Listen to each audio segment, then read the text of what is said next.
Welcome to the Genius Factory. Enjoy the video.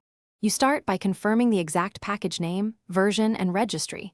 Mistyped names cause most parsing errors. Once done, make sure your runtime toolchain matches the package requirements. Check Node, Python, or Rust versions and update if needed.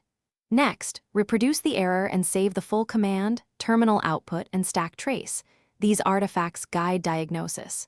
Do not skip this. Capturing exact messages saves hours later. Now run a clean install in an isolated environment to proceed. You now inspect the package manifest for syntax or schema violations. Use a JSON or YAML linter to spot subtle commas or indentation issues. Once validated, analyze the dependency graph and lock file for conflicting versions.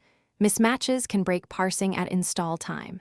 If the package resolves from a private or flaky registry, switch to a known mirror or redownload the index. Also, try installing with network logs enabled so you can see request failures and malformed payload. You fix the root cause by correcting manifest fields, pinning dependency versions, and regenerating the lock file. This ensures deterministic parsing.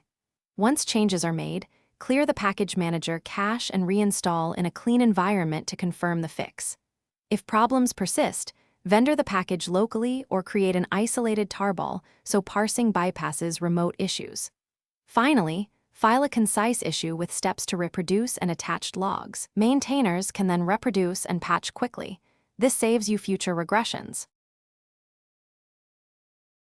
Thanks for watching. If you found this helpful, don't forget to like and subscribe.